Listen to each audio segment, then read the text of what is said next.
നമസ്കാരം. സഹകരണ ബാങ്കുകൾ കുറഞ്ഞ പലിശയ്ക്ക് ചന്തയിൽ തന്നെ വായ്പ നൽകുന്ന രീതി ഉണ്ടാക്കിയാൽ അതൊരു വിപ്ലവമായി കേരളത്തിൽ മാറും. കൊള്ളപ്പലിശയാണ് ബ്ലേഡുകാർ ഈടാക്കാറ് എന്ന തിരിച്ചറിവിൽ പുതിയ പദ്ധതിയുമായി സർക്കാർ.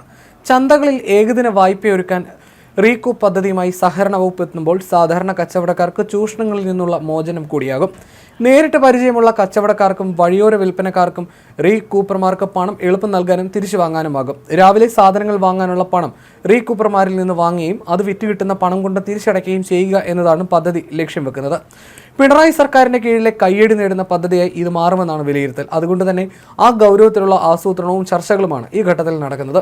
പദ്ധതിക്ക് അന്തിമ രൂപമായ ശേഷം ഔദ്യോഗിക പ്രഖ്യാപനം ഉണ്ടാകും. ₹1 പലിശ നൽകിയാൽ ₹1000 ഒരു ദിവസത്തേക്ക് ചന്തയിൽ നിന്ന് തന്നെ നൽകുന്ന തത്സമയ വായ്പ, അതായത് രാവിലെ ₹1000 വായ്പയായി നൽകിയാൽ വൈകിട്ട് ₹1001 പലിശ സഹിതം കൊടുക്കണം. ദിവസവും കച്ചവടത്തിന് കൊള്ളപ്പലിശയ്ക്ക് കടം വാങ്ങുന്നവരുണ്ട്. ₹1000 ദിവസം ₹100 പലിശ വാങ്ങുന്നവരാണ് കൊള്ളപ്പലിശക്കാരിൽ കൂടുതലും. ഇവരുടെ ചൂഷണം സഹകരണ ബാങ്കിന്റെ പുതിയ പദ്ധതിയിലൂടെ കുറയും. കേരളത്തിലെ പ്രധാന ചന്തകളിലെല്ലാം ഇത്തരം വായ്പകളുമായി വട്ടിപ്പലിശക്കാരുണ്ട്. ₹100 ₹10 വരെയാണ് ഇതിനുള്ള ദിവസ പലിശ.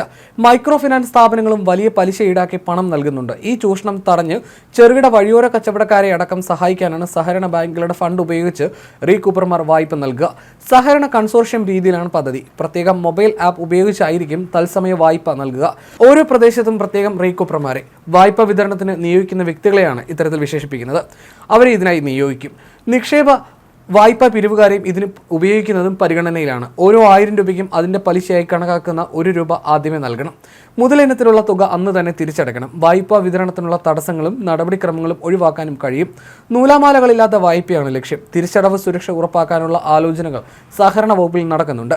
വായ്പ നൽകുന്നയാൾക്ക് തന്നെ തിരിച്ചടവ് ഉത്തരവാദിത്വവും നൽകാനാകും തീരുമാനം വരിക.